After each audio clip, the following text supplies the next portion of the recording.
Bonjour, je suis le docteur Nathalie Barbeau, podiatre. Aujourd'hui, je vais vous parler de la fasciite plantaire. Quand tu te lèves le matin et que tu as l'impression qu'il y a une aiguille qui transperce le talon, ou encore après avoir été assis sur une période prolongée, tu te relèves et tu as de la difficulté à marcher parce que le talon te fait mal, il y a des risques que tu aies une fasciite plantaire. Donc, malheureusement, que tu aies un pied plat, tu aies un pied creux ou quelque chose entre les deux, tu n'es pas à l'abri d'avoir cette douleur-là. Pourquoi? Bien, il y a plusieurs raisons. Les plus communes, dans le fond, c'est la génétique, l'obésité, le travail que tu fais. Hein? Ça peut être parce que tu es longtemps debout, statique et compagnie. Tu peux être un sportif de grand niveau ou que tu surmènes tes pieds. Ou encore simplement une biomécanique qui est déficiente. Donc, la fasciite plantaire, en réalité, c'est quoi un fascia plantaire? C'est comme un gros ligament qui ne s'étire pas. Donc, quand ton pied s'affaisse, s'étire, il va y avoir des micro-déchirures qui vont se faire souvent dans cette région-là. Et là, tu vas avoir de l'inflammation qui va s'installer et qui va amener de la douleur. Donc, aussitôt que ça arrive, ces symptômes-là, mieux vaut traiter trop tôt que trop tard. Donc, si tu as une fasciite plantaire, qu'est-ce que tu vas faire à la maison? Dans un premier temps, du repos. Hein? On ne va pas piocher sur notre talon, on va l'aider à guérir. Donc, vraiment, déplacement obligatoire. Deuxièmement, on va mettre de la glace. Donc, moi, j'aime bien le ice pack dans un Ziploc parce que c'est hygiénique, et de un. Et de deux, ça se met facilement sous le talon. Fait que vous pouvez le faire en position assise ou en position couchée. Et vous gardez votre chaussette pour protéger la peau. Donc, à ce moment-là, vous l'utilisez pour une dizaine de minutes. Vous pouvez le faire à toutes les heures, un minimum de 3 fois dans la journée. Vous allez être toujours chaussé. Donc, pas avec des petites pantoufles, des babouches, des gougounes, n'importe quoi. On va mettre un espadrille dans nos pieds pour pouvoir absorber les chocs et soutenir le pied le plus droit possible pour pouvoir guérir.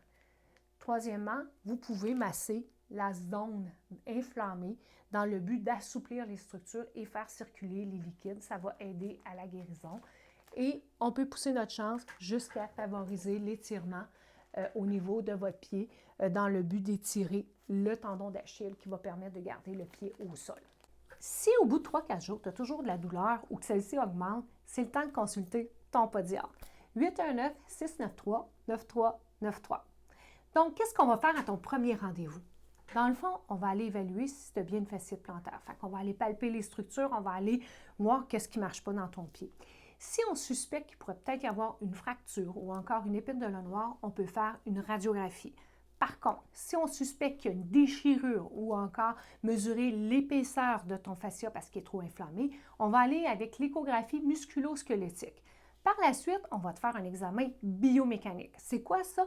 On va aller voir le mouvement que tes pieds ont. Est-ce que tes pieds sont comme ça?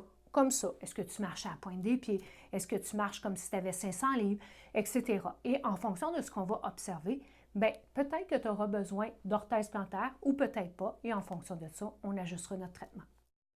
Donc, dans les traitements pour traiter la fasciite plantaire, comme on sait, le fascia va s'étirer. Donc, ça va créer des micro-déchirures au talon à cet endroit-là. Donc, il faut rapprocher les deux bouts de ton pied dans le but de créer une arche plus importante pour favoriser la guérison. Comment on va y arriver? Si ton pied il s'affaisse d'une façon anormale, on va mettre une orthèse plantaire dans le but de corriger ton pied et en même temps traiter ta fasciite. Si ton pied est normal, par contre, puis il n'y a pas besoin d'orthèse, on peut aller avec un taping pour venir soutenir ton arche pour le temps de la guérison de ton pied.